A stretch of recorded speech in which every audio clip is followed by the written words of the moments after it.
It's, the funny thing is it's rear projected so everyone can see things clearly as far as the value contrast on the screen.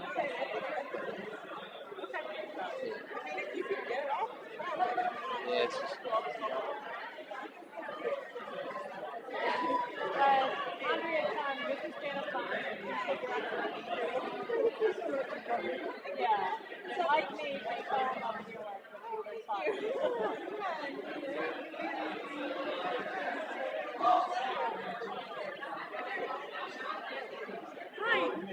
I don't know where we'll see it. We'll see you guys like in a restaurant. Right. Oh, okay.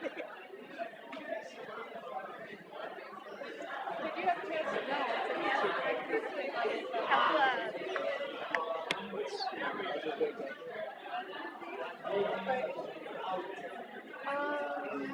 The question is, lights, illustrate, you get low, nothing happens.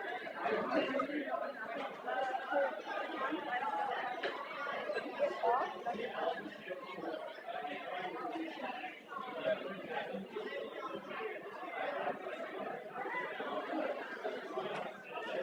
You set the system.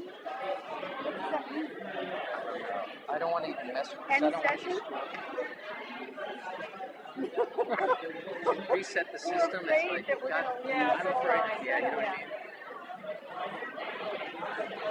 Can you send anybody over here? Oh.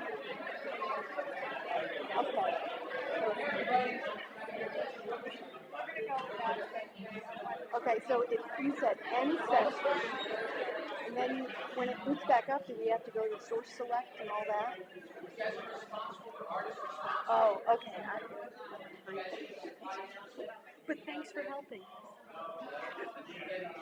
Okay, thank you. So here's what you need to do. This is what you're responsible for. We have visiting artists obviously that come through each semester. It's a response paper. So what did you take away from the presentation that evening? Right? Write it in your own words. It's not just biographical kind of information that you're repeating to us. Right? So what did you take away from their life experience, the type of work they do, how they make influence, choices and decisions in the future? You guys got it? We'll talk more about it in class, but I just want to kind of put it out there. The PO box for the Sakai announcement for the first paper. Right. So I'm going to introduce Julie McGee. She is our Director of Black American Studies Gallery at Mechanical Hall. And she can give a little bit more insight into what she does and introduce Andrea. Good afternoon, everyone, and thank you for coming. As Professor Burnley said, I'm Curator of African American Art, and I also am an Associate Professor of Black American Studies. And together with myself and other staff members at the University Museums, we are responsible for what's happening in Mechanical Hall Gallery. Many of you have been through Mechanical Hall Gallery. If you haven't been there this semester, we're showing an exhibition called Renderings, which includes work by Andrea Chung, who I'm going to introduce to you this evening. It gives me great pleasure to introduce our visiting artist, Andrea Chung. Her visit to the University of Delaware is sponsored by the College of Arts and Sciences Paul R. Jones Initiative and the University Museums, and coincides with an exhibition of prints on loan from the Brandywine workshop at Mechanical Hall Gallery. This exhibition, entitled Renderings, New Narratives, and Reinterpretations, focuses on contemporary artists whose works question, define, and reconsider the role of historic memory in image making. Viewed together, the works accent the multiple and varied ways in which the ritualized politics of remembering, a key cultural practice of African American and African diasporic artists, may be visualized. Andrea Chung's work, 4 prints from a suite called Thongs, Experience the Luxury Included, humanize and honor the seemingly invisible workers of tourism's service industry in Jamaica. In Thongs, laborers are represented by a pressed absence, an embossed outline, and this physical impression contradicts the effective memory or preliminary experience of island visitors. Mining archival sources as diverse as tourism pamphlets, local recipes, and historical photographs, Chung creates narratives that question the meaning and value of labor and leisure. Created at the Brandywine workshop in 2010, The suite offers a glimpse into a broader thematic and artistic concerns that occupy Chung, whose work examines cultures created under the influence of colonial and post-colonial regimes and their relationship to the land that has been appropriated, sold, repackaged, and sold again. Akin to the London-based artist group, the Otilith Group, whose film essay, The Radiant, takes up the difficult task of representing the invisible aftermath of a nuclear fallout, offering imperfect views of the shape and presence of an unseen entity and its abstract manifestation through visual phenomena, Andrea Chung seeks to question the real, the seen, and the unseen in order to navigate conflicting narratives of absence and presence. Since graduate school, Chung's creativity has been focused on the conjuncture of colony and the Black female body. One of her current collaborations, Catchin' Babies, Colonizing Black Bodies, a collaboration with Pitzer College sociology professor Alicia Bonaparte, considers traditional birthing practices and its modern persecution, the influence of colonialism on the medicalization of birth and its subsequent impact on Southern Black grandmother and granny midwifery and Caribbean midwifery in the 20th century. Chung obtained her BFA from Parsons School of Design, where she was an illustration major. She completed her MFA down the road at Maryland College Institute of Art. In 2008, she was a participant at the prestigious and I must say beautiful Skowhegan School of Painting and Sculpture in Skowhegan, Maine. The recipient of numerous awards, residencies, and other fellowships, including from Apex Art, a Joan Mitchell Fellowship, a Fulbright Scholar Award for Study in Mauritius, Chung's work has been exhibited in many contemporary art spaces, in solo and thematic exhibitions across the USA and the Caribbean. Among these are the Arlington Art Center in Virginia, Apex Art in New York City, Mokata and the Corridor Gallery in Brooklyn, the National Gallery of Jamaica for the Jamaican Biennale in Kingston, Helmuth Projects in San Diego, and upcoming the Gant Center for African American Art in Charlotte, North Carolina. Her aesthetic voice and her impassioned, cogent vision have brought her to the attention of fellow artists who have engaged with and curated her work. Among these, Hank Willis Thomas, Maren Hassinger, Leslie King Hammond, Derek Adams, Danny Simmons, and Pamela Patsimo Sundstrom. Today, she's been conversing all day, I must say, and deeply with graduates in the UD's Master of Fine Arts program, as well as undergraduate students in Professor Donovan's class. Please join me in both thanking her for all she has given us already and welcoming her to the University of Delaware.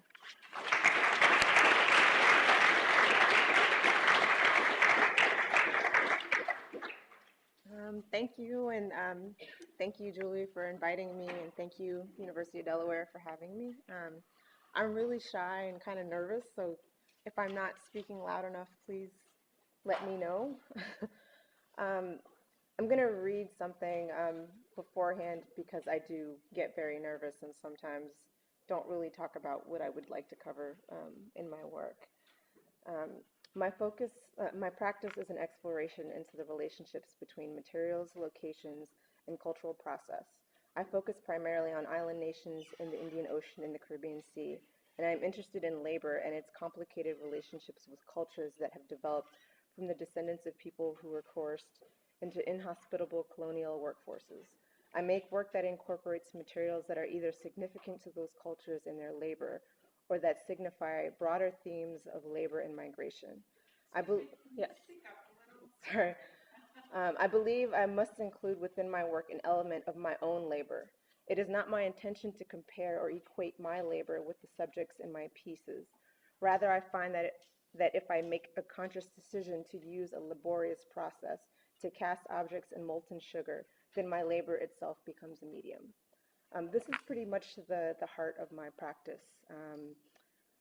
My work just completely focuses on the labor, and in some ways it's an attempt to pay homage to those who have worked so hard and have been under-recognized.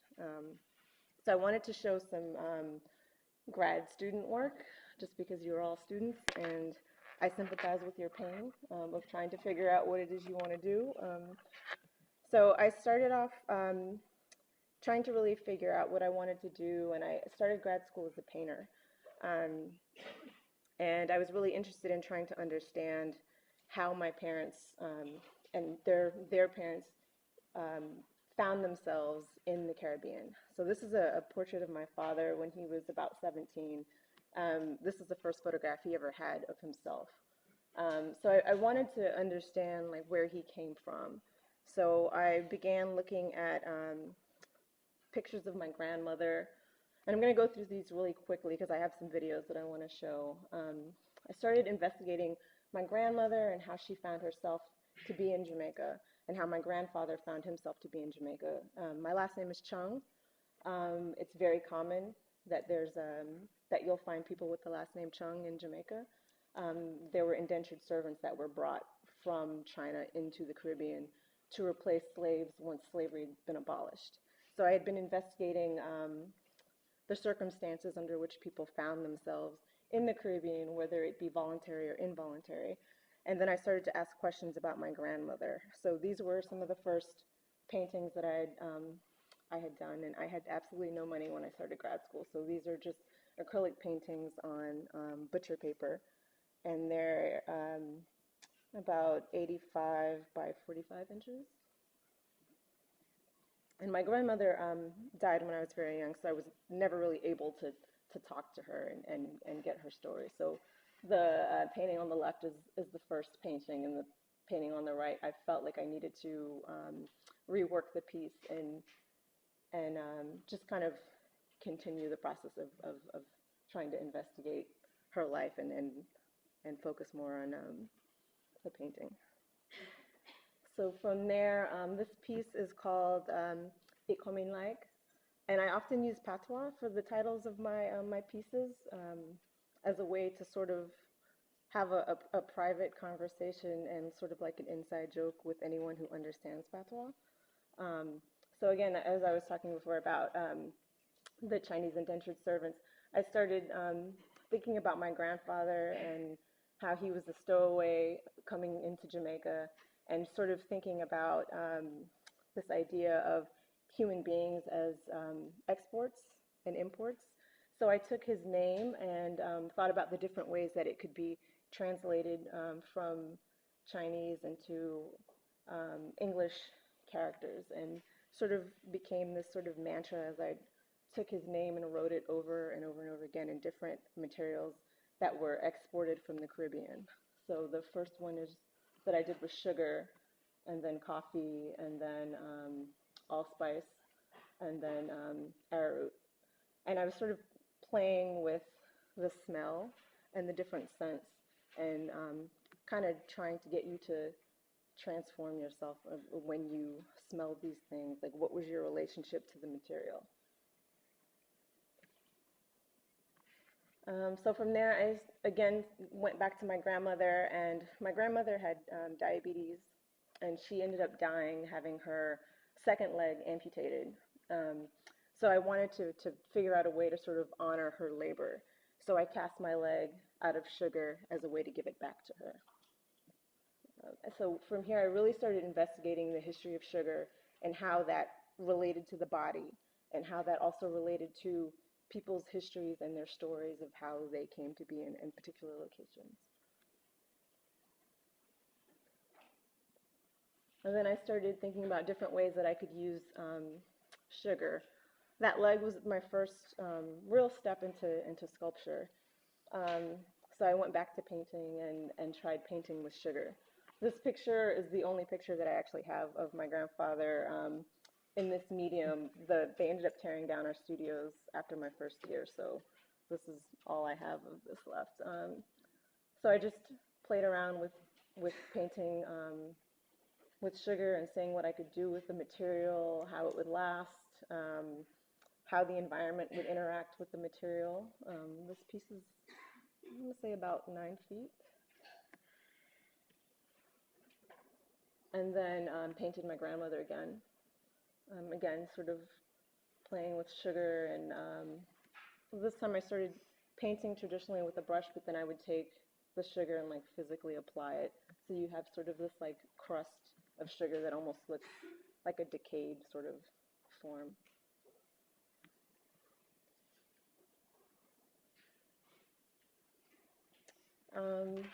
So this piece is going back and looking at the palettes that I did earlier, and I was really interested in this idea of invisible cargo and the history that people bring with them when they're moved from one location to the next. So you're not just moving physical bodies, but people are taking traditions and culture and religion and practices with them. And these are things that you can't necessarily like quantify in some ways. So I took different recipes that are very specific to the Caribbean and broke those recipes down and painted them on top of the shipping palettes. So this is a recipe that's curry, so like a curry chicken that you would get in the Caribbean, but it's very specific to the Caribbean. You won't find this combination of ingredients if you were to go to India or and have their curry, or if you went to Thailand and had the curry. It's just a very different. It's a very different curry. It sort of speaks to the meshing of various cultures. So the top layer is curry, but it's a curry. It's a powder that would have, let's say, more cinnamon than turmeric in it. So the ratios are different according to where you originate from. So the next layer would be is chickpeas, and that's not something that I've seen in any other curry except within the Caribbean. Then people tend to add coconut milk, so I have shredded coconut and thyme, which you'll find in every Caribbean dish. Thyme is like a huge staple in the production of different dishes. So it was just constantly like layering different ingredients on top of each other so that when you came into the space, you would smell everything sort of smashed in together, and it would be a sort of sensory experience, and you would sort of, I was trying to like get people to trigger their memory on when they had this dish, what was that experience for them, or if you were Caribbean, just this sense of home by smelling these ingredients together and what that meant for you. And from there I started again looking at labor and trying to find archival images to see what those laborers looked like post-slavery. And I decided that I wanted to figure out a way to sort of honor these laborers. So I thought I would give them the day off. So I started taking these images and taking an X-Acto knife and cutting them out and removing them from their labor and leaving those who were in charge of these fields leaving them in the image. So the first one is called Daylight Come and Me Want Go Home, and the second one is called All Fruits Ripe. I'm sorry if I'm talking very fast, I'm kind of nervous. This one is called Im Old Im Corner.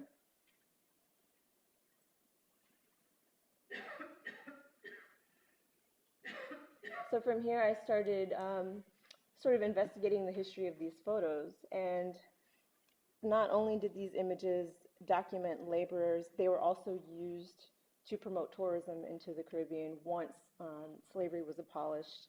A lot of the plantation owners lost money, so they had to find a new way to sort of market the Caribbean.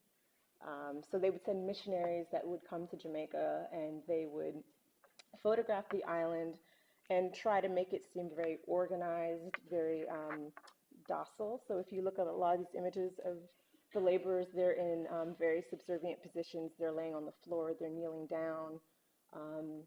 Some of the figures are actually eating pieces of cane, which would never really happen if you were working in the fields. You wouldn't be eating the product that you were cutting. So I started looking contemporarily at how the Caribbean is marketed, and very little has changed. So I started collecting magazines from, it's called the Caribbean Life and Travel, and flipping through, I want to say 20 years worth of the magazines, and seeing how these black bodies are presented, and very little has changed. They're all subservient pictures. They're all white foreign tourists. So I started to question, who are we marketing ourselves to, and for what reasons, and what are we selling? Are we still selling ourselves as a service, as opposed to come to Jamaica and enjoy the culture the way you would go to France and enjoy the culture there. You don't see that at all in the Caribbean. It's all sex tourism. It's subservient materials. It's come and get high and smoke some weed on someone's mountain. So I really wanted to call into question, why are we being sold this way? Why are we selling ourselves this way? So a lot of the times I would just find images and just alter them very little. This is an actual ad, and I just kind of deleted some of the text and sort of left it as is.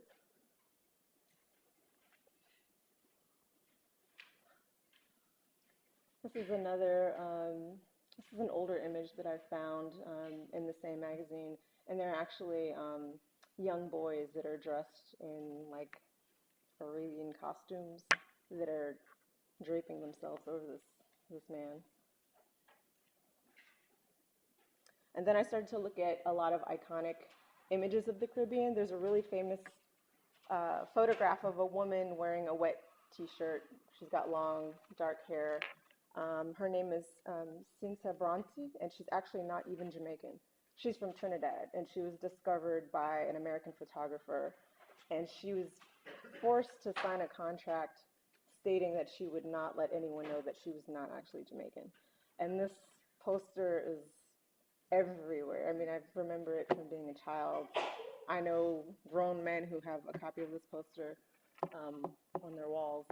So I wanted to sort of play with that image, and on your left, this is actually a painting that I did first. I started collaging archival images with that photograph of her, and then I started playing with text, like found text.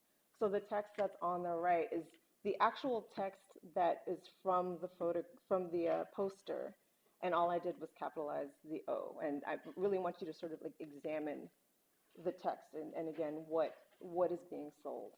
And these are posters that were created by the Jamaican Tourism Board as well.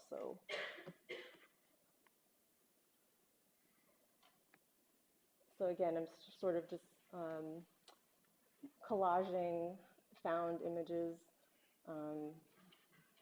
I don't want to be sued by sandals, so I created my own resort called Thongs. I try to be a little humorous with the work because it's a very heavy topic, and I feel like humor is sort of the only way I can sort of draw people in. So you'll find some little things like that throughout the work. This image of this young girl is part of a Getty stock photo, and the girl is actually 14. And I was really curious as to why this was available for sale. Like, why is this image okay? This is obviously a young pubescent girl, and it was published, I believe, in Life magazine, and it was a photographer that was doing like a whole article on tourism within Jamaica, and sort of coming and like questioning, are you coming here to, behave in a way that you wouldn't at home? Like, why would you come here and act this way, but you wouldn't do it in your own home and you're a guest? So also kind of questioning the way we market ourselves. So I started to take those two posters, and I decided, if any of you have ever been to Brooklyn on Labor Day, there's a huge West Indian Day parade. So I decided to make copies of these images and put them in a public space and see what the response would be. And we put them up, we wheat pasted them so that they would be all over Brooklyn on the parade. And we got some really interesting responses. I had one person, a friend of mine was putting it up for me, and she said that a woman came up to her and like yelled at her, like, why would you put this image there? how could you have this half-naked girl there? And I was like, well, I'm glad you feel some sort of way, that you feel charged about this image. And I was glad to get like a really visceral response to it. But at the same time, they were okay with some of the other images were in the background. Like that's a more tame image, but it was for a fete or a party that was happening, and it's like tons of images of women in bikinis and like half naked, but people were more offended by these archival images than they were more contemporary images that were up all over the place. And if you've ever been to Carnival, I mean, there's a lot of like scantily clad people, so it was kind of shocking to me that they would be offended by one thing but would be okay with another. And then from there, I did another project where I decided to mail postcards around with this image. And Dr. James Johnson was one of the missionaries that went to Jamaica and would do lectures about in this size, and he would project images of like very docile laborers, or they would doctor images of a village, and if there was any sign of civilization, like electricity, they would go and like airbrush it out. And this was his way of marketing the Caribbean to potential tourists, potential white European American tourists to come into the Caribbean. So I decided to sort of play with that history a little bit, and I sent these postcards out around Christmas time, which is generally like the high tourism season there. And again, got some very angry responses when people forgot that they were participating in this project. So it was very much like disgust at the fact that they would receive this in the mail. But apparently my friend in Jamaica, who actually mailed them for me, said that the post office was fine with sending it, saying, we've seen much worse come through here. So it was not a problem to send it. So I'm going to show you an animation.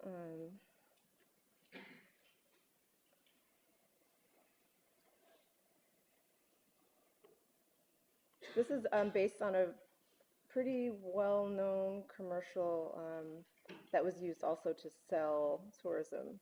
And it was mostly shown here, and I know in the UK, but growing up, I've definitely seen it more in the US.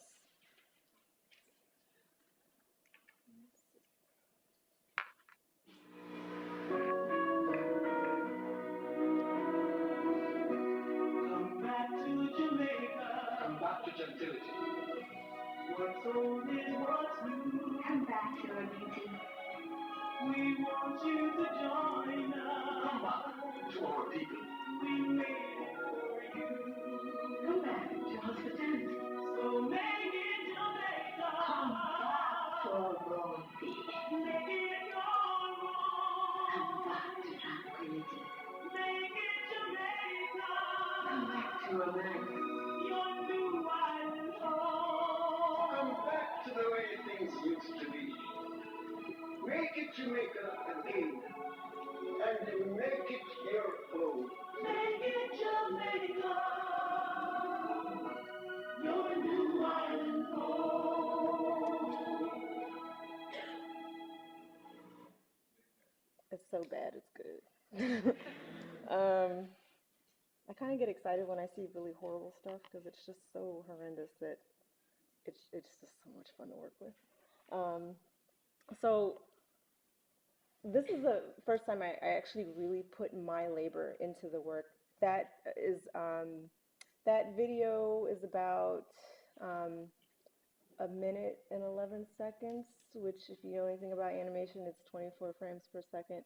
So I printed out every single still from that video and then hand cut every person out of the video, scanned it all in, reanimated it, and add the sound.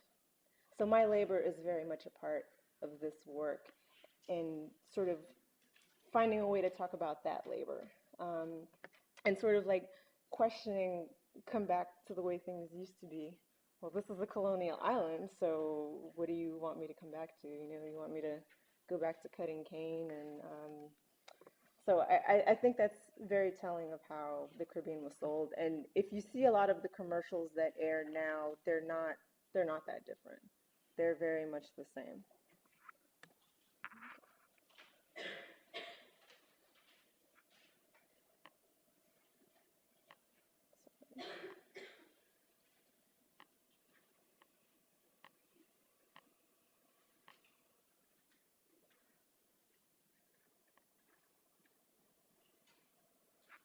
So from there, I started taking a lot of the magazines, and I decided to sort of like layer them on top of the archival images, and thinking about seeing and what is unseen. So I would physically make a mark, and these sort of transformed into animations, but I would make a mark, make a small tear, photograph it, make a mark, make a small tear, and photograph it, and just kept ripping into the piece until I could get through all of the layers. To sort of talk about like the hidden nature of the history of the Caribbean. And when you go to the Caribbean, all of the resorts are built on top of former plantations. And I don't think that most people are aware of that when they're going and they're staying in these resorts, because a lot of the times you don't actually leave the resort, or you're sort of babysat by guides. They only want you to see what they want you to see. They don't encourage you to go to Kingston, which is a very large business city. They want you to just enjoy the beach.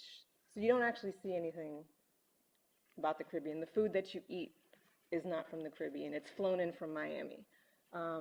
It's watered down to satisfy a foreign palate. So there's nothing, it's artificial. I mean, down to the palm trees that are not native to the Caribbean. Mangoes are not native to the Caribbean. Breadfruit, all of these things were brought to the Caribbean to either transform the environment to seem friendlier or to feed slaves.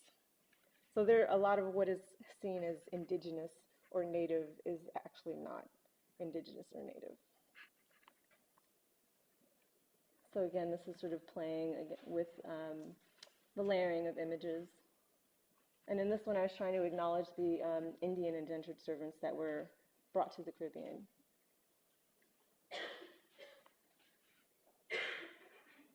And these are pretty small. They're, this one's 9 by 12. This one is just a double spread.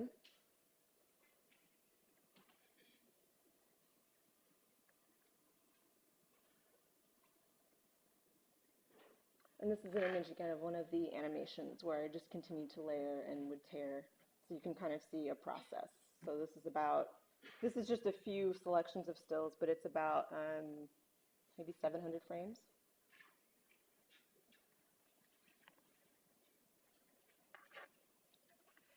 So once I graduated from grad school, I got a Fulbright scholarship, and I went to Mauritius. Mauritius, because most people don't know where it is, it's a very small island in the Indian Ocean. It's about 30 by 40 miles large. It has a very similar history to the Caribbean. It was a former sugar colony. There's a huge East African population. There were slaves that were brought from Madagascar, indentured servants from India and China, and then it was colonized 3 times, first by the Dutch, then the French, and then the English. But it has a very heavy French influence. So the official language is English, but only 1% actually speak English. They speak Creole or they speak French. So I was particularly interested in this village. It's called Lemourne. It's in the southern part of Mauritius, and that mountain is Mount Lemourne, and there were some slaves that escaped and established themselves on top of Mount Lemourne. And when slavery was abolished, the British sent troops to tell those slaves that they were now free. But since they saw British troops coming, they thought they were going to be recaptured, so they all jumped off the cliff and killed themselves. So I was really, really interested with telling that story and that history, and looking at that area in a more contemporary way to see how that legacy has impacted that particular village. And while I was there, I also, before I could figure out what I was going to do with that heavy material, there was another Fulbrighter there who was doing a project on street harassment. There were young girls that were pulled into bushes and raped. Women were being groped on buses and just really harassed in public spaces, to the point where women were afraid to go anywhere by themselves. So I decided to dress up like a security guard and escort them throughout their like daily routines. This is the first performance I ever did, and I picked 5 different women. So this is in Port Louis. This is the capital of Mauritius. So we went to this is the market where most people go and buy their groceries. And it was a very hard thing to do because like I said, I'm shy. So I had to sort of perform and act as though I had this authority and that I was brave enough to take on a man, which was like a very, I felt like I couldn't really protect them should something happen. So it was interesting to talk to the women and then take on this role of trying to provide this false sense of security. This woman clearly did not need my help. I tried to protect her, but she just kept going. So this one, this was based off an actual event that happened. There was a girl who was swimming by herself at the beach, and she said a man came from underneath the water that had been snorkeling and then began to sexually harass her while she was in the water by herself. So I took someone to the beach and we sort of, I had her go in the water. She sat on the beach and I would stand there, protect her. I wouldn't let anyone walk around her. And people really began to think that I was an actual security guard, to the point that some women asked me to sort of escort them across the street. And then while I was there, there was also a boy and his mother. He was at a mall with his mom, and he was 12 at the time. And this guy started to harass his mother while he was there. So he took it upon himself they're from Namibia, and he yelled at him in his native tongue, "You've never seen a woman before?" And it took this 12-year-old boy to get the man to stop harassing his mother, because the man clearly did not respect his mother's wishes when she was trying to get him to leave her alone. So I dressed him up as a security guard. This whole project was called Secure Corp. So I dressed him up and had him escort his mother in the village that they lived in. And then from there, we took all the photographs and we posted them in different villages throughout Mauritius, just so that we could get some conversation going. And it was really interesting. Some men blamed women. "Oh, she shouldn't be wearing that," or "It's not really a problem." There was an incident with a girl who had been stalked by a guy for about a month, and then he finally pulled her into the bushes and raped her, and she got pregnant. And abortion is illegal in Mauritius, so she had to quietly find some way to abort the child. And she couldn't go to the police because of where she lived. It was sort of on like this dividing line of 2 different villages, and neither one of the police wanted to handle this. They didn't want the responsibility of dealing with the situation, so her family sort of had to take it upon themselves to handle it. And some women don't report being harassed because they feel like their husbands are going to blame them. Some women have quit their jobs because they've been harassed at work and are afraid to go anywhere. There was one girl, when we were walking, she was like, "Well, I don't know what you want me to do. How should I behave?" And I said, "Well, do what you would do if you were out by yourself." And she was like, "No, I don't go anywhere by myself." She only went in groups with her friends or her father. And she said she'd been harassed with her father as well. So I'm going to show another video.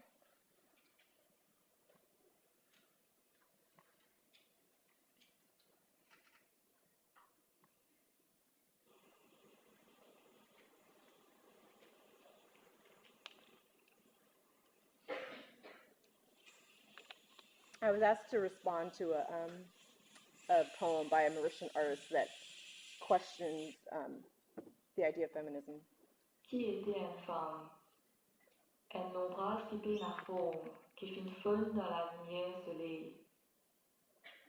Dans ce ventre, les seriez ban hommes qui peinent à l'importance dans les mondes matérialistes. Mettre les eaux la plie, comme en bas de vieux souliers d'état.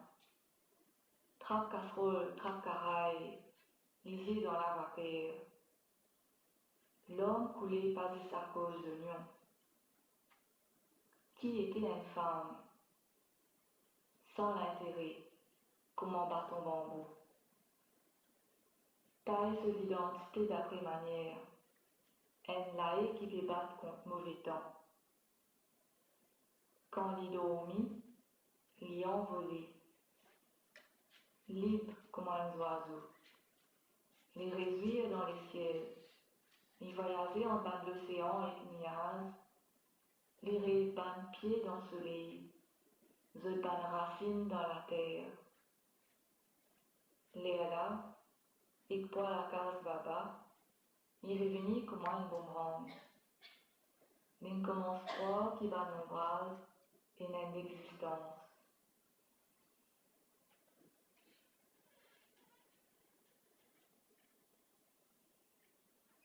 To be a woman, a shadow without This is form, the poem. extinguished by sunlight.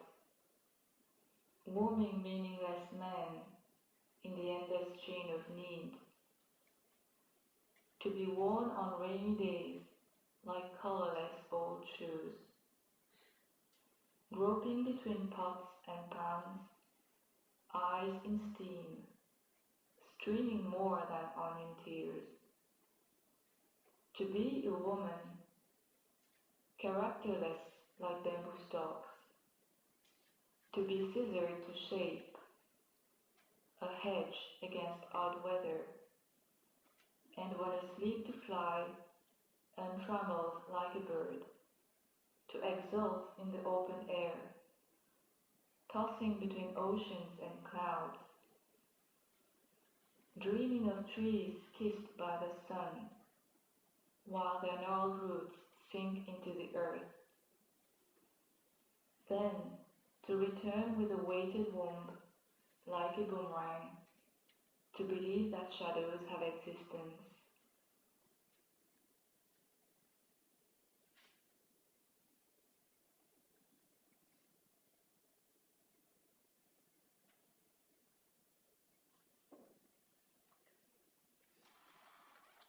So I didn't relate too much with the poem because that poem was written in 1978, and I felt that it didn't speak to the contemporary Mauritian women. And while things like street harassment are very much a problem there, there are more women in schools. Women have made huge strides. They've had their own sort of like feminist movement there. So I wanted to, the women are actually cutting onions throughout the piece. And the piece is called Zwangon, which is onion in Creole. And I wanted you to sort of, I want the viewer to sort of question, like, why are they really, crying? Why is there this look of sadness on their face?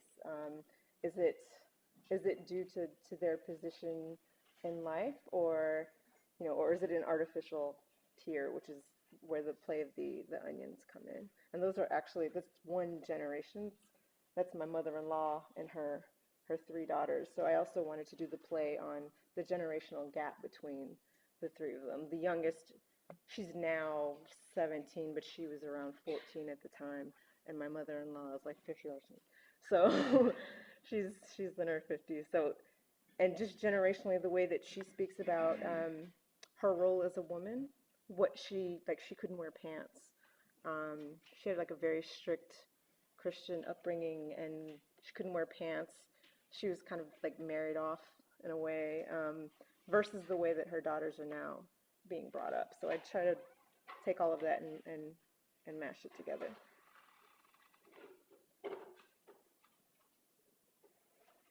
And these are the pieces that are in the show. there's only 4 there, so I wanted to show the full, the full 6. So this was, as Julie said, this was during a residency at the Brandywine, and this was probably like the hardest body of work I had to make because I only had 2 weeks to do it, and I really wanted to think about the history of printmaking in relationship to the themes in my work. So looking at tourism and printmaking and how those images are mass distributed. So I went back and sort of like revisited my work and tried to find another way to sort of talk about those bodies without having them physically be there. And for me, these depressed pictures they're what we call duppies, which are like the word for ghost. So I sort of wanted to ghost the image. So where before I removed the person from their labor, in this I wanted to leave the object of their labor. And then I took a lot of found text and sort of inserted it into the work so that these sort of function like their own individual poster, but as a set, they're just like one narrative.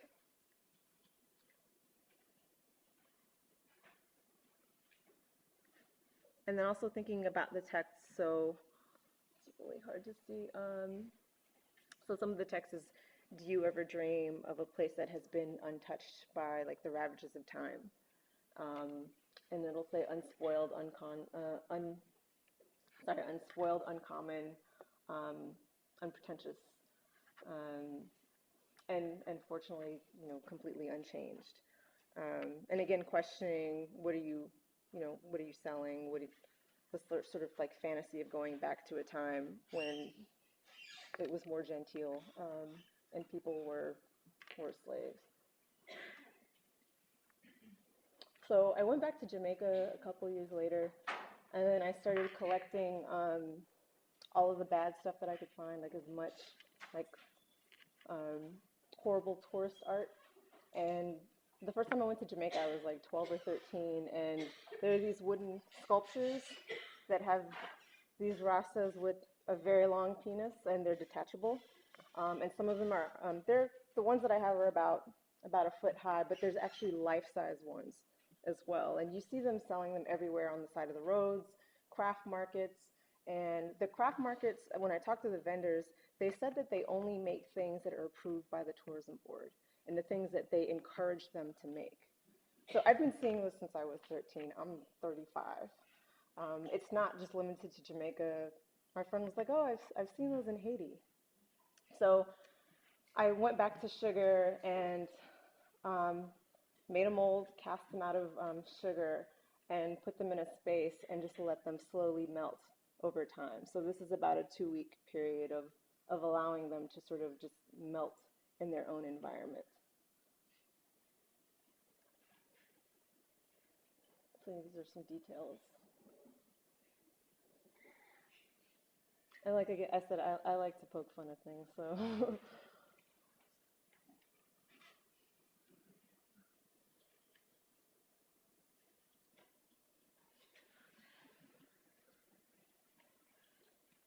So this is some of the bad stuff that I told you I'd find. There's a guy who, his name is Brian Rosen, and he calls himself an artist and a photographer. So a lot of the stuff, again, is like stuff from like the 1970s, early 80s. He made this book called Beach Bums, and it's just asses or breasts or like heads cut off. He actually even has photographs of women who don't know they're being photographed that are in the book. Rarely ever men, but just a lot of this. And I mean, I went to Jamaica in 2012, and I found like a ton of this stuff still there. It's in all of the tourist shops, craft markets. I mean, posters, books, postcards. Like, he just totally went to town with this. So I decided to take that and sort of play with these various tropes of Caribbean women that you often find. So there's the subservient market woman, or the woman in the cane field, and I juxtaposed it with his images, and then did more embossing so that there's this sort of invisibility and this play between the two figures.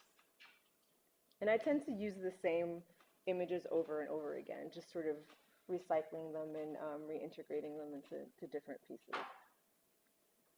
And these are about 22 by 30. And I made this series of work when I was at the McCall Institute in Charlotte. It was a really great residency if anyone's looking at residencies. So I added this slide, which I normally wouldn't do, but I wanted to add this because this is my son. This is the thing I made after that. And I added him because he completely changed my practice. I don't make in the same way that I do before. I don't attend residencies the way I did before. I'm very specific and selective on where I go. I think that outside of making your work as an artist, you need to think about the kind of artist you want to be. I think you need to think outside of just making. And when I had my son, I was told that he was a distraction. The art world is not kind or forgiving to people who decide to have families. So I just sort of want to put that out there to artists that are dedicated to their work, but want to have a life outside of their work, and let you know that there are some places that do support families, but they're very few and far between. It's best to find a community that will support that. So I'm very particular on where I go in my selections. As far as a lot of you asked me about residencies today, I don't think that parents get the support that they should to juggle two careers. And you would think that as artists we're more progressive in thinking about these kinds of things, but I don't think that there's that progression in the art world. So that's why I'm just sort of throwing this in there. And the McCall Center was extremely, extremely nice. My mother was there, my son was there, my husband was there, my father was there, my mother-in-law was there. They offered to babysit my child, and they let me make an enormous amount of work. I made these pieces. I did another performance. This piece is called Tourist Trap. My son became a part of the work. This was a piece where I prepared dinner and lunch for two different groups and invited guests that were selected by the McCall to attend the dinner and the lunches. And I wanted to create a dialogue about consumption and how we consume, and how as tourists you're ingesting and you're consuming all this culture, and what does that mean? Like sort of thinking about your active role in it, as opposed to just like looking at art on the wall and saying, oh yeah, that's a really jacked up thing, but what is your conscious role in it? So I served them food from two dishes, one from Mauritius and one from Jamaica. And I served the food while wearing a t-shirt that had a bikini printed on it. And then I held my son in my arms the entire time that I served them. And they had to eat on a table that was made out of shipping pallets. And I made them eat with their hands. So they were actively apart, and they couldn't like escape. They were definitely sort of like implicated in their consumption. And I handmade all of the invitations for them. They were only allowed to have the option of water or rum. I inserted Brian Rosen's lovely photographs, and I tried to make it look like a 5-star restaurant, to sort of just replicate that. And then I made hand napkins out of linen that they could, wipe their mouths, wipe their hands on, and sort of documented the staining of them because they had no other utensils. This is a copy of the menu.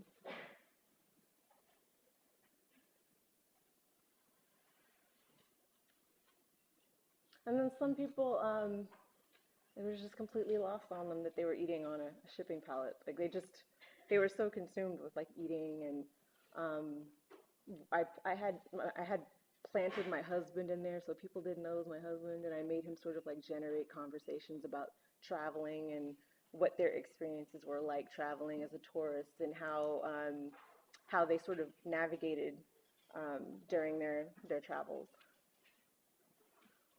That's fun. Am I running late on time? I only have a couple more slides.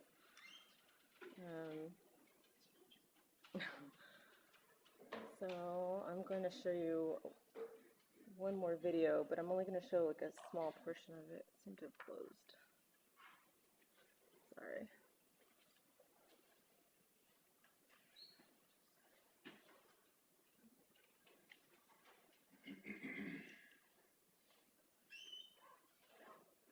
It's a long video. It's about 8 minutes, so I'm only going to play like a few minutes of it.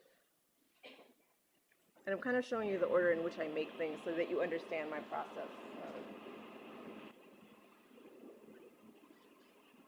It is said that when the slaves living on the rock saw the soldiers coming, even though it was to tell them of their freedom that they came, they jumped off the rock to their deaths. It is a simply unbearable story.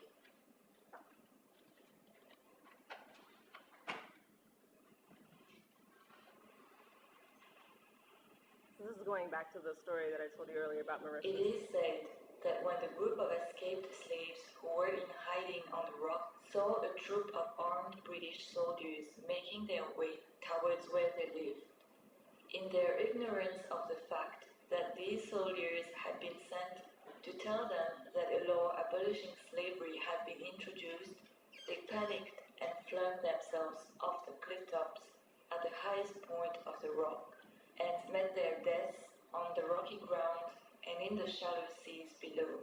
It is a simply unbearable story.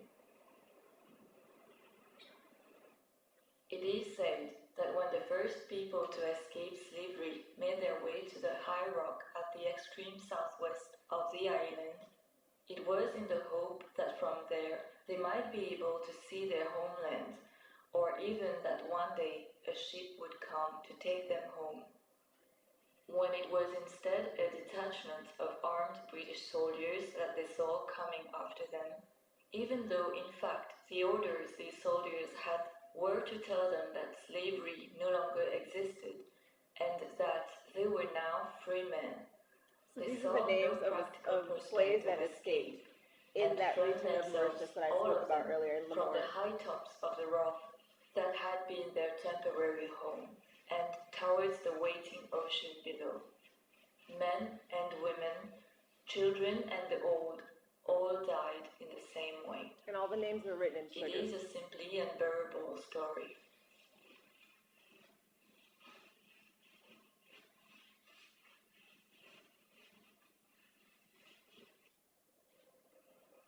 It is said that when the first group of men and women to escape the slave camps of the plantations came to the rock, they decided to establish a community there, thinking that it would make an ideally secure place for them to live.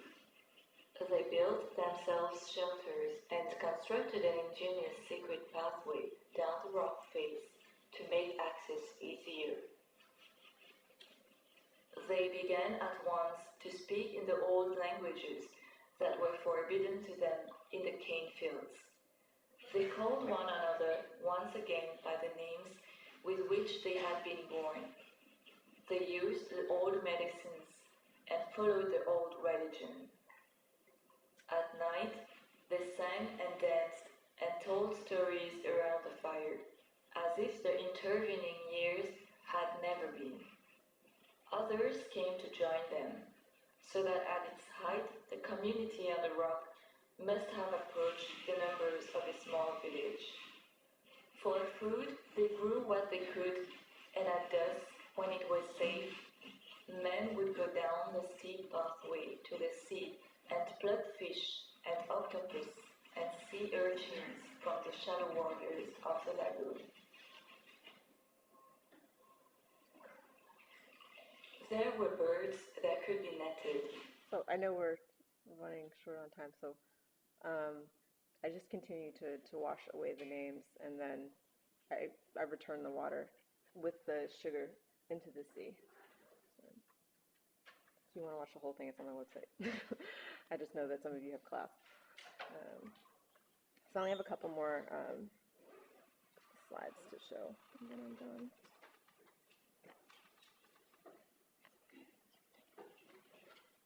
Sure. Well, I already stopped, but like I said, I'm only got a couple more slides. So sort of still building on that story of Lemourne. While I was there, my husband was like living the good life, and he went fishing all the time. So I was really interested because Mauritius, that the southern part of Mauritius is predominantly fishermen, and it's this generational trade that was picked up through, when slavery was abolished, you were supposed to be an apprentice on plantations for 7 years. And a lot of the Creoles who were descendants of slaves, they refused to do it and took up fishing as a trade, as a way to sort of sustain themselves. But I also see it as a very revolutionary act. So it got passed down through generation to generation. And now that group of Mauritians are treated as poorly as Black folks here are. They were called lazy, drunk. They receive like the worst educational schools. They're called savages, and fishing is now an identifier for this group of people. So I decided to take all of these stereotypes, and I took liquor bottles and cast them out of sugar. And in Mauritius, people will take bottles or like plastic Aquafina bottles or something like that, and they take fishing line and they wrap it around the line, around the bottle, and they'll use rocks or fishing weights, and they'll cast the line into the water, and that's how it's called line fishing, and they'll pull up the line when they've caught a fish. So I wanted to sort of recreate this using sugar as the bottles, and then I hang them up and I just let them slowly melt over time to sort of replicate the disappearance of the trade. Mauritius is overfished, and then I want to kind of question, well, what happens to this group of people that are obviously left behind, that are looked down upon because their family decided to be revolutionary and just be like, no, I'm not going to work on your plantation any further, and not get paid a living wage. So this is sort of my in some ways, I'm really not explaining this well. This is sort of my like homage to them, and sort of just wanting to tell their story and acknowledge them, and acknowledge that is a very revolutionary act. So these are just some details. And then while I was there hanging this, somebody came into my studio. This is all at the McCall Center, and somebody came into my studio when they weren't supposed to be there and smashed all my bottles. But it ended up working for the piece, so I'm kind of grateful for that accident. As before, it was just all floating in the air. And it was a nice space because I could control the temperature of the room. I played with the temperature of the sugar, so I could get it to melt quicker if I wanted to. Just cook it at a lower temperature. It's the same recipe that you would use for a lollipop. So I cast the bottles out of silicone and then cook the sugar, do a pour, and then pour out. And it was kind of like a 3-year process of trying to figure out how to do this.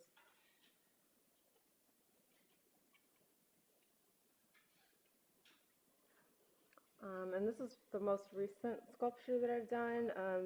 Again, taking that same story, and this time I decided to cast boats out of sugar and put them in a water bath and just let them slowly melt over time. It was incredibly hot at the time when I installed this. So the boats were supposed to last for like 2 weeks, but it all melted in a day, which was like, I was completely horrified. The top left image, that water was actually white, and I had put some boats in the night before, and when I came in, it was just this amber. And at first I was like, oh my God, it's all melted. I just spent 2 weeks casting all these boats. But it was this really beautiful gradation of amber. And again, like, I think as an artist, you can't plan everything. And it's nice when you have these mistakes happen or these things that you don't plan for. It kind of gives you some wiggle room to play. And I just sort of made it work for me and ended up really loving the way it looked.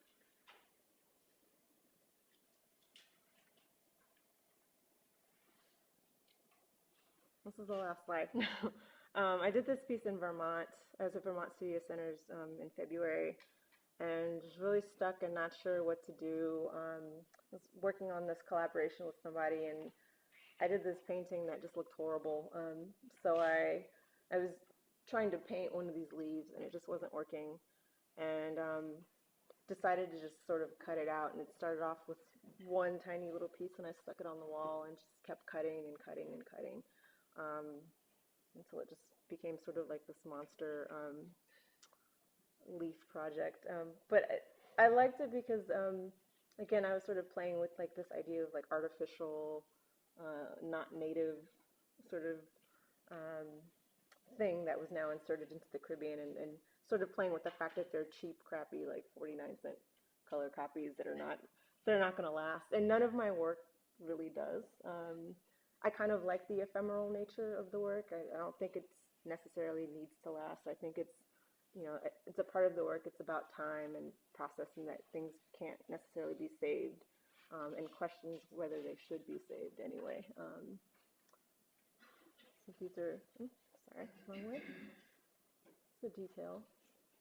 So I think I'm going to kind of go in this direction with my Midwives project, sort of experimenting with this, and then adding little elements from the research. So it's just the beginning of a new series for me. Okay, that's it.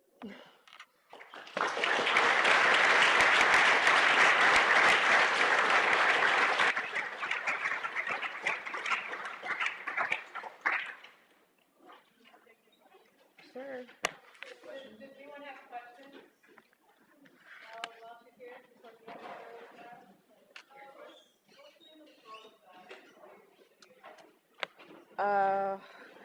I believe it's To Be a Woman is the name of it. May have it. Let me check.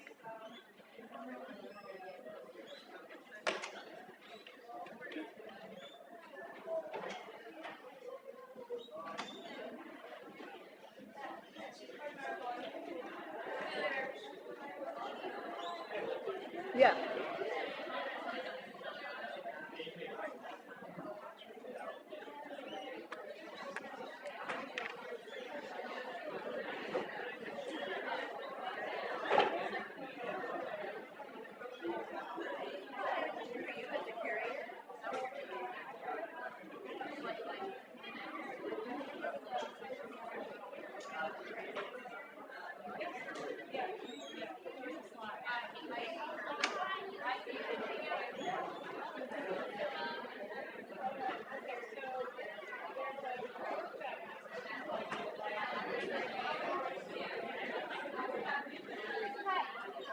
What can I do as an individual to help end the exploitation?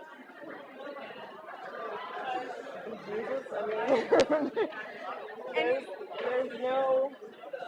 like, I mean, that's a huge, almost impossible task. Because it's something that's like ingrained. That's what the culture is built off of. There's expectation, and it's hard to get out from under it. So I'm just wondering what I can. What can you act on? I mean, not buying tourism. Well, I mean, I think I'm not saying that tourism is evil. I think there's responsible tourism, and I don't think that that's responsible. What would responsible? So if I were to go to your house, I would be a guest. I would know how to act. Like, there's certain ways that you behave as a guest. Obviously, respect for the culture and that. Right? Just thinking about, I think pure behavior is one thing, like really investigating. If you were to go to like a resort, what are you really gonna, like? Are you really going there because you want to learn? Yeah. Do you want to actually learn about a culture? Like, I think it's just your personal intentions. Like, there's no, I can't give you, a right or wrong answer. Like, I went to Kenya, and that was a very hard time for me because we were like harassed by people left and right, like trying to get me to buy something. But at the same time, I'm coming in there from a place of American privilege, and I have money, and I have to be very cognizant of how they may respond, like to my presence. There's a really good documentary called Life and Death that specifically focuses on Jamaica, but it's written by Jamaica Kincaid, who wrote a book called Small Island, and I think that's a. Trying to get to my notes. I think that's like a good entryway. It came out that was sort of like what sparked me in making the work that I did. It was like a really great documentary that just really angered me watching it. And I mean, Jamaica Kincaid's a really bitter woman, so I wouldn't just read the book. Like, she's to the point of like insulting her own people, which it's like problematic. But she raises some really good points, and she really critiques the Caribbean and how it's sold, and how we need to get from being this like colonial mindset into being like independent, forward-thinking sort of part of the world. But it's very hard because we're under the thumb of just, And I guess so much the first step politics. would be I really have no, like, I can't give you those answers. I mean, I think that's something that you have to, no, I think that's just, like, that's something you have to investigate on your own. I can't tell you how to be, like, socially responsible. Because I could tell you, but it doesn't mean that you'll necessarily, like, it's how you take that information around with it. Like, I can't give you those answers. I'm sorry. No problem. I'm sorry, I was kind of like nervous. No, it's okay. Through. And thank you, because I'm one of the people that has class with my grads. Thanks so much, it's fantastic. Thank you for everything Giving them all today. that time. Awesome. Thank Love you. the work. Thank you. Oh my God, that was so hard. So I just wanted to say, though you said you were nervous, you gave a great presentation. Thank you. I feel like I could have done better, but I was just like, Oh no, it was nice. I was racing after a It while. was very clear. Thank you. So, I look forward to being in touch. Yeah, definitely keep in touch. Good luck. So the email on your website. Yeah, that's my. Yeah. Thank you. Thank you. Thank you guys for having me. I had fun today. I wish I had done a little bit better, but we would just walk into town. Try to cut it up into a couple of bite-sized pieces. Okay. I'll run it by you. No, because I know I'm going to embarrass myself. You can take that information. You can do what you want with that. I'll still let you know. Now, But I'll like cringe if I hear myself talk, so. Yeah. I can give you a copy of this if you want. Yeah, just let me know what images you need.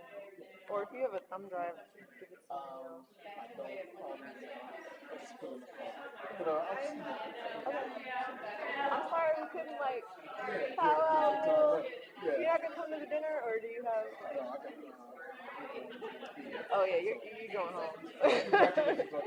Thank you. Yeah, I didn't know whether or not to insert that, but I just felt like I want at least the students to know that they don't have to. I had no mentors to ask when I had my son, and I was really shocked at someone telling me that he was a distraction and like really kind of going in on me for having a kid. And I was just like, right, I mean, well, there's one way to be, of course. yeah. But how did you feel, and how much time, I know you spent 2 weeks there, did you develop a relationship with the other artists that were there? Well, one of the artists that was there we went to grad school together, Pamela. So yeah, her I knew. I got to meet Nsinga Knight. She I think she's still in Philly, but she'd done like a printmaking residency in Texas too. I talked to her from time to time. Maya Freelon, Asante. Yeah, she and I we don't know each other that well, but we talk. Art world is small, black art world is smaller. Yeah. Each other, so yeah. No, I got to meet several artists in Philly, and they and mom were singing very talented. So, I thought that was There's a few people now. I would say like within the last 3 years, people have been having kids, and we all bond with each other. Like I don't know if you know Rashida Bumbre. She's a curator. She used to work at the kitchen.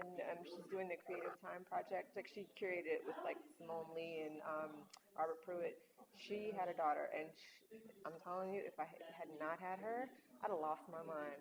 Because on top of having him, like, I'm very open about this, but I had postpartum depression, and then I was at that residency with my son, who was only like 3-4 months. So I was like juggling all of that at one time, and then to have a curator there, just be like, your child is a distraction. Like I don't know why you did this, why you went down this road. And she kind of like she liked my work, but she just like went at me, and I was like, oh, I'm sorry, you chose not to have a family. I was like, but there's more to my life than just art, you know. So I try to find communities and residencies that support me the way that I would want them to support my work, but they support my lifestyle. So, like, you were like really cool about organizing all of this. Which is like rare. Like, you guys are really nice, which is why you're like, are you okay? I'm like, I am fine. Like, this was a really great experience. But some places, no, like they think they're doing you not. a favor. And I just feel like to ask me to produce this work, but expect me to be away from my family for 3 months? Are you kidding me? Do you know how hard that is? That's like, how could I make? So you have a question from a student. I do. I was just wondering, where in Vermont did you do the work today? Because I actually lived in Vermont. Oh, Vermont Studio Center is in Johnson. How's up by Slunk, you sort of. It's Johnson. Yeah, I believe that's my mom was born there. Yeah, exactly. It's like, it's right up the right hill. up the mountain. Yeah. That's why I used to go skiing, and my mom used to go But yeah, I was just wondering. That was really cool. Thank you. I was like super nervous, but I'm glad you got something from it. That was cool. Thank you. All right. Was this Lance's or yours? Yours. Okay. Yeah. All I had was this. All right. Oh, this is mine. All right. Try to see you tomorrow. You too. Good luck with the newborn. I'm surprised you're walking right now and not. going on 3 months, and we got a 4-year-old as well. So You're used to it then. No, this is my own one and only, and oh my God, she's a handful. Tell you what everybody tells you. It's it goes too fast. And I'm like getting up there.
not going to belabor the pit in your stomach by hearing that, but what that would mean is you would be in that now next year as your junior year, okay, in your junior year at Delaware, and to know it's 3 more years after that to go through the VC program.